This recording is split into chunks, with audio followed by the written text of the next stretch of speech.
Бажаю здоров'я, шановні українці і українки. Щойно була доповідь голови Служби безпеки України Василя Малюка. Блискуча операція проведена. На території ворога виключно проти військових цілей, проти саме тієї техніки, яка використовувалась в ударах проти України. Дуже відчутні втрати Росії і абсолютно справедливі, заслужені їхні втрати. Дякую Службі безпеки, особисто генералу Малюку, також всім, хто був задіяний в операції.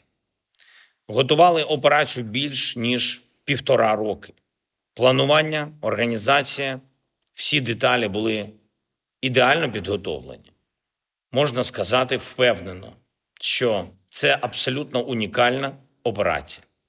Найцікавіше, і вже зараз це можна говорити публічно, офіс нашої операції на території Росії знаходився безпосередньо поруч з управлінням ФСБ Росії в одній з їхніх областей.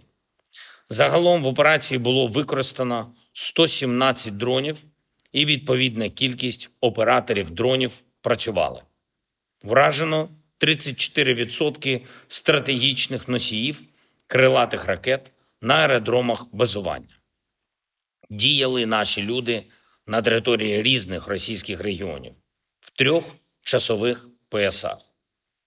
І наших людей напередодні операції з території Росії вивели. Зараз вони в безпеці. Ті, хто нам допомагав.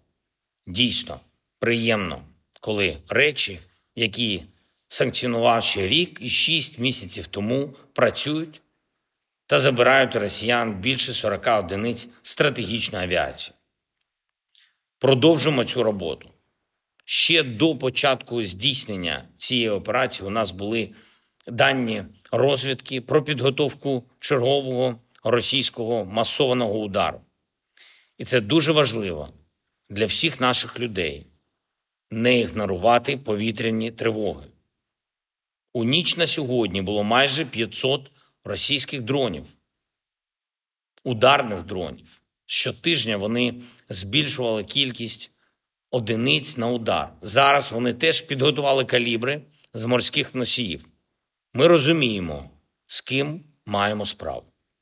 Ми будемо захищатись всіма методами, які доступні нам, доступні Україні, доступні українцям. Ми жодної секунди не хотіли цієї війни. Ми пропонували росіянам припинення вогню. Ще з 11 березня на столі американська пропозиція повного, безумовного припинення вогню. Саме росіяни забажали продовжувати війну і навіть в таких умовах, коли весь світ вимагає зупинити вбивства. І дійсно потрібен тиск на Росію, який має повернути її до реальності. Тиск санкцій, тиск наших сил, тиск дипломатів. Все має працювати разом. Сьогодні провів тривалу нараду з міністром оборони України, з міністром закордонних справ України, з керівником мого офісу, керівниками наших розвідок та військовими.